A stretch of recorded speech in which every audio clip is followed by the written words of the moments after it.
This is a reading of The Family Terrorist by Erin Pizzey. Those of us working in the field of domestic violence are confronted daily by the difficult task of working with women in problematic families. In my work with family violence, I have come to recognize that there are women involved in emotionally and/or physically violent relationships that express and enact disturbance beyond the expected and acceptable scope of distress. Such individuals, spurred on by deep feelings of vengefulness, vindictiveness, and animosity, behave in a manner that is singularly destructive to themselves as well as to some or all of the other family members, making an already bad family situation worse. These women I have found it useful to describe as family terrorists. In my experience, men are also capable of behaving as family terrorists, but male violence tends to be more physical and explosive. We have had thousands of international studies about male violence, but there is very little about why or how women are violent. There seems to be a blanket of silence over the huge figures of violence expressed by women. Because family terrorism is a tactic largely used by women, and my work in the domestic violence field is largely with women, I address this problem discussing only my work with women. The potential for terrorism may rest dormant for many years, emerging in its full might only under certain circumstances. I found that in many cases it is the dissolution or threatened dissolution of the family that calls to the fore the terrorist's destructiveness. It is essential to understand that prior to dissolution, the potential terrorist plays a role in the family that is by no means passive. The terrorist is the family member whose moods reign supreme in the family, whose whims and actions determine the emotional climate of the household. In this setting, the terrorist could be described as the family tyrant, for within the family, this individual maintains the control and power over the other members' emotions. The family well may be characterized as violent, incestuous, dysfunctional, and unhappy, but it is the terrorist or tyrant who is primarily responsible for initiating conflict, imposing histrionic outbursts upon otherwise calm situations, or, more subtly and invisibly, quietly manipulating other family members into uproar through guilt, cunning taunts, and barely perceptive provocations. The quiet manipulative terrorist usually is the most undetected terrorist. Through the subtle creation of perpetual turmoil, this terrorist may virtually drive other family members to alcoholism, to drug addiction, to explosive behavior, to suicide. The other family members, therefore, are often misperceived as the family problem, and the hidden terrorist as the saintly woman who puts up with it all. While the family remains together, however miserable that togetherness might be, the terrorist maintains her power. However, it is often the separation of the family that promises to rend the terrorist's domain, and consequently to lessen the power. Family dissolution, therefore, often is the time when the terrorist feels most threatened, and most alone, and most dangerous. In this position of fear, the family terrorist sets out to achieve a specific goal. There are many possible goals for the terrorist, including reuniting the family once again, or ensuring that the children, if there are children in the relationship, remain under the terrorist's control, or actively destroying the terrorist's spouse or ex-spouse emotionally, physically, and financially. When it was evident to Adolf Hitler that winning the war was an absolute impossibility, he ordered his remaining troops to destroy Berlin. If he could no longer rule, then he felt it best for his empire to share in his own personal destruction. Similarly, the family terrorist, losing or having lost supremacy, may endeavor to bring about the ruin and, in some extreme cases, the death of other family members. The family terrorist, like the political terrorist, is motivated by the pursuit of a goal. In attempting to disarm the family terrorist, it is vital that the practitioner begin intervention by trying to recognize and understand the terrorist's goal. The source of the terrorist's goal, as in the case of the political terrorist, usually can be understood to spring from some legitimate grievance. The grievance's legitimacy may be regarded in terms of justified feeling of outrage in response to an actual injustice or injury, or the legitimacy may exist solely in the mind of the terrorist. Whether this legitimacy be real or imagined, The grievance starts as the impetus for the terrorist's motivation. One hallmark of an emotional terrorist is that this motivation tends to be obsessive by nature. Whence this obsession? Why this overwhelmingly powerful drive? In many cases, that which the terrorist believes to be the grievance against the spouse actually has very little to do with the spouse. Although the terrorist may be consciously aware only of the spouse's alleged offense, the pain of this offense, real or imagined, is invariably an echo of the past, a mirrored recreation of some painful situation in the terrorist's childhood. I will not describe here in any detail the types of childhood that tend to create the subsequent terrorist. I will say, however, that invariably the terrorist's childhood, once understood, can be seen as violent, emotionally and/or physically. Also, invariably, the terrorist can be regarded as a violence-prone individual. I define a violence-prone woman as a woman who, while complaining that she is the innocent victim of the malice and aggression of all other relationships in her life, is in fact a victim of her own violence and aggression. A violent and painful childhood tends to create in the child an addiction to violence and to pain, an addiction on all levels, the emotional, the physical, the intellectual, the neurochemical. An addiction that then compels the individual to recreate situations and relationships characterized by further violence, further danger, further suffering, further pain. Thus, it is primarily the residual pain from childhood, and only secondarily the pain of the terrorist's current familial situation, that serves as the terrorist's motivating impetus. There is something pathological about the terrorist's motivation, for it is based not so much on reality as on a twisting, a distortion, a reshaping of reality. Because the emotional terrorist is a violence-prone individual, addicted to violence, the terrorist's actions must be understood as the actions of an addict. When the family was together, the terrorist found fulfillment for any number of unhealthy appetites and addictions. When that family then dissolves, the terrorist behaves with all the desperation, all the obsession, all the single-minded determination of any addict facing or suffering withdrawal. The single-mindedness, the one-sidedness of feeling, is perhaps the most important shibboleth of the emotional terrorist.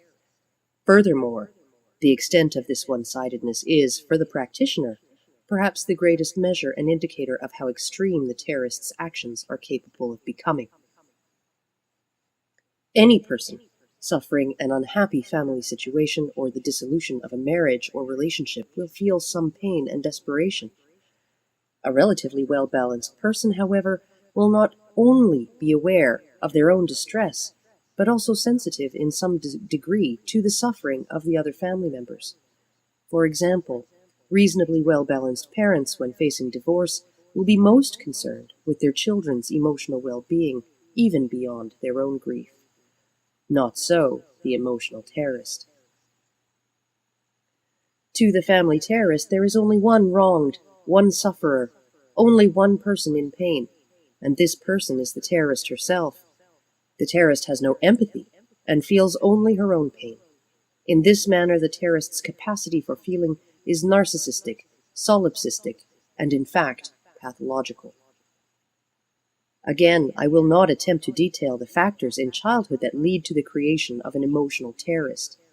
What is, however, evident in the terrorist's limited or non-existent ability to recognize other people's feelings is that the terrorist's emotions and awareness at crucial stages of childhood development were stunted from reaching beyond the boundaries of the self due to a multiplicity of reasons. Later, the adult terrorist went on to make a relationship that was, on some level, no true relationship, but a reenactment of childhood pains, scenarios, situations, and scripts. Throughout the relationship, the solipsistic terrorist did not behave genuinely in response to the emotions of other family members, but self-servingly used them as props for the recreation of the terrorist's program. And when the relationship finally faces dissolution, the terrorist is aware only of her own pain and outrage, and feeling no empathy for other family members will proceed single-mindedly in pursuit of her goal, whether that goal is reunion, ruin, or revenge. The terrorist's perspective is tempered by little objectivity. Instead, the terrorist lives in a self-contained world of purely subjective anger and pain. Because conscience consists of the awareness of other people's feelings as well as of one's own, the emotional terrorist's behavior often can be described as virtually without conscience. In this lack of conscience lies the dangerous potential of the true terrorist, and again, the degree of conscience in evidence is a useful measure in my work to anticipate the terrorist's destructiveness.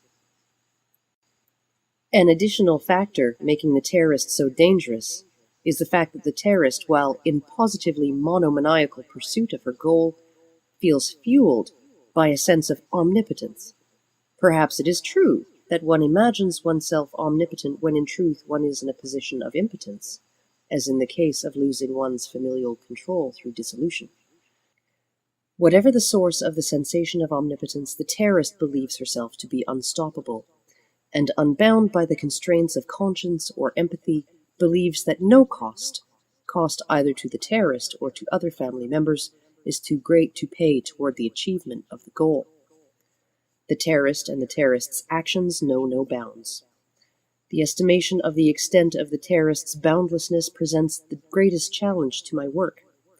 Intent only to achieve the goal, perhaps hell-bent is the most accurate descriptive phrase, the terrorist will take such measures as stalking a spouse or ex-spouse, physically assaulting the spouse or the spouse's new partners, telephoning all mutual friends and business associates of the spouse in an effort to ruin the spouse's reputation, pressing fabricated criminal charges against the spouse, including alleged battery and child molestation, staging intentionally unsuccessful suicide attempts for the purpose of manipulation, snatching children from the spouse's care and custody, vandalizing the spouse's property, murdering the spouse and or the children as an act of revenge. In my experience, both men and women are equally guilty of the above behavior, but on the whole, because it is men's dysfunctional behavior that is studied and reported upon, people do not realize that to the same extent, women are equally guilty of this type of violent behavior. My working definition, then, of a family terrorist or an emotional terrorist is a woman or man, but for the purposes of this work I refer only to women, who, pathologically motivated by unresolved tendencies from a problematic childhood, and pathologically insensitive to the feelings of other family members, obsessively seeks through unbounded action to achieve a destructive and therefore pathological goal with regard to other family members. Of course, this defining profile pertains to individuals in differing degrees. Many people unhappy within a relationship or made unhappy by the dissolution of a relationship may lapse into periods of irrational behavior. What characterizes the terrorist, however, is that the vindictive and destructive behaviors are consistent. The moments of calm and periods of lucidity are the lapses, temporary lulls in the storm. Also, there are women who, suffering chagrin and misery during or after the lifespan of a relationship, appear far more self-destructive than destructive to anyone else. For the other partner, contemplating leaving this kind of individual, the very thought of leaving such a person is made difficult and untenable by such frequently uttered protestations as, "I cannot live without you," and "without you, I might as well be dead."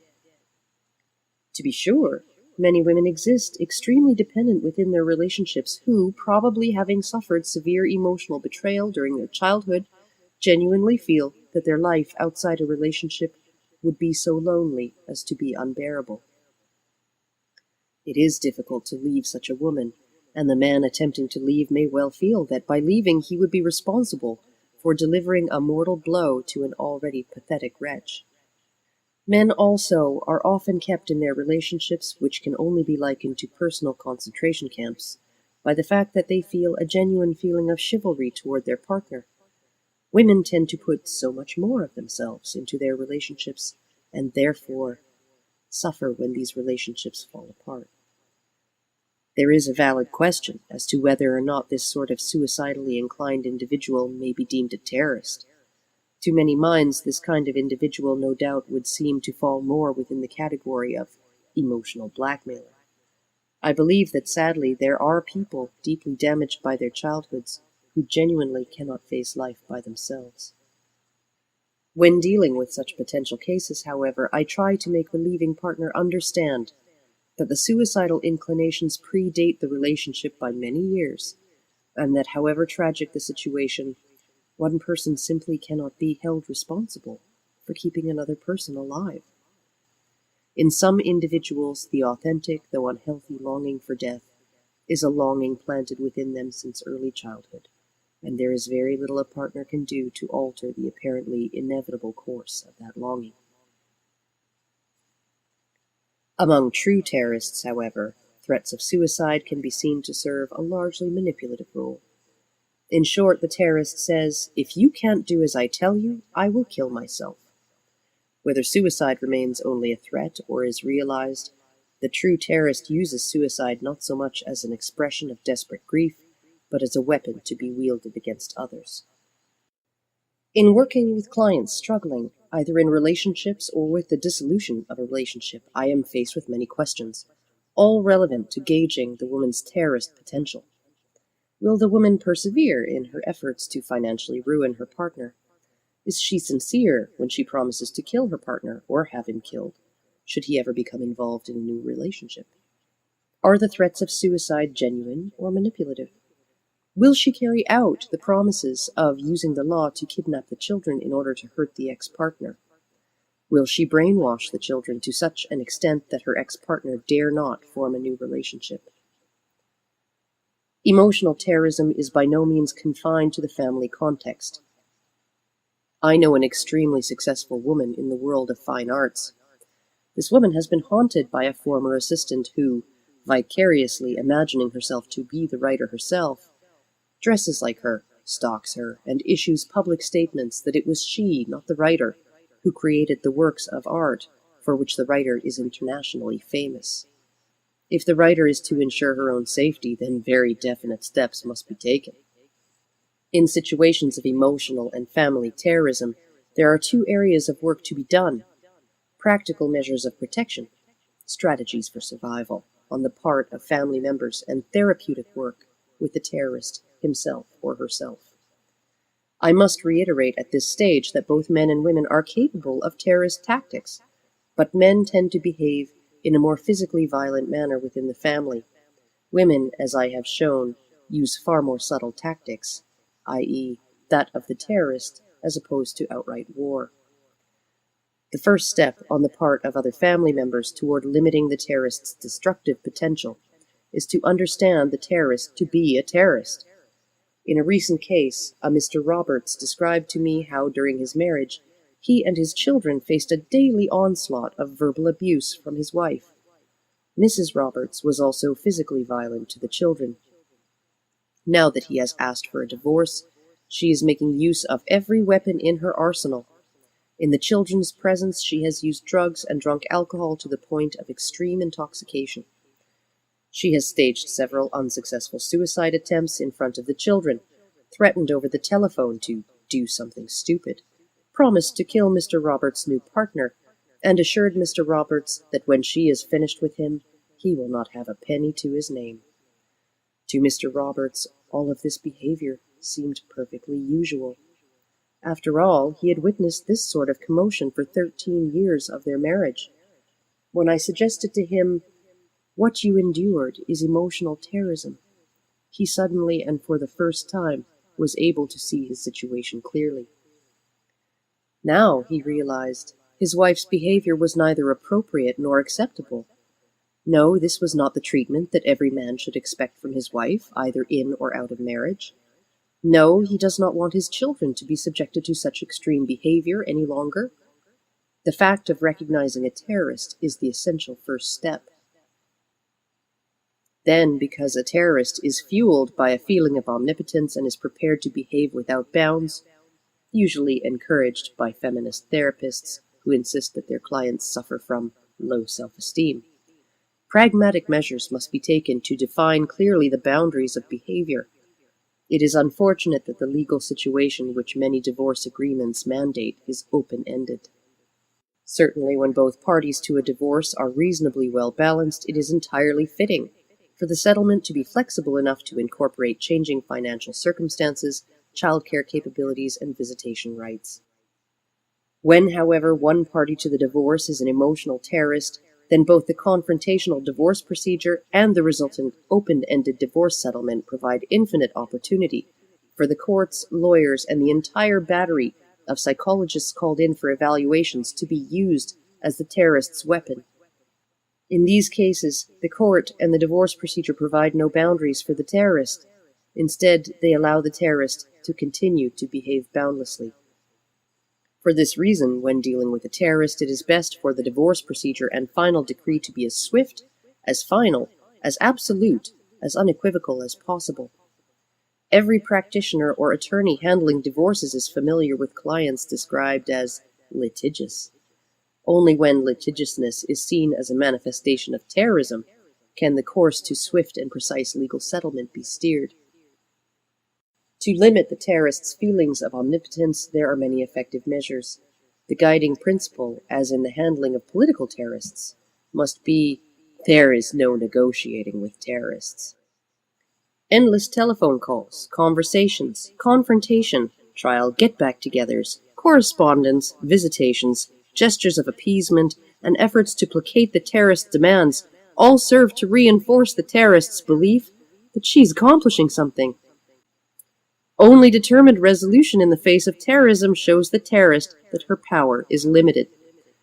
Furthermore, for anyone dealing directly with the terrorist, reassurances, ego boosts, positive strokes, and consolations are lamentably counterproductive. Mrs. Roberts soon found herself a feminist therapist, staunchly supporting the erroneous belief that all feelings, and therefore behaviors, are valid. Mrs. Roberts is told by this therapist that she has a right to feel and to behave in any manner she chooses, in callous disregard for the devastation inflicted upon the children. Such reassurances serve only to fortify the terrorist's already pathological, solipsistic, and eternally self-justifying perspective. If wishing to undertake the second sphere of disarming a terrorist, personal intervention with the terrorist herself, the therapist must be prepared to be straight, honest, and very direct. In my own dealings with women as terrorists, I have found on occasion that one quite simply can point out to the terrorist, "You are behaving like a terrorist. This is what you are doing. This is how you are being destructive. This is the destruction you are heading towards."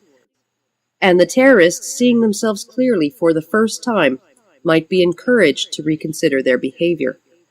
More commonly, however, extremely deep therapy is required. For the terrorist's behavior to change, there must first be a solid and fundamental change within the terrorist's psychological constitution. Usually it is only by an in-depth excavation and resolution of early childhood pain that the terrorist can begin to gain a real, true, and level-headed perception of her own current situation.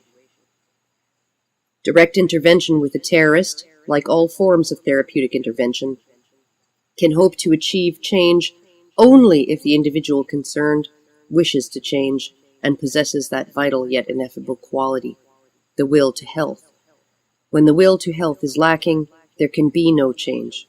If the terrorist cannot or will not change, one can only help the other family members to be resolute, be strong, and whenever possible, be distant.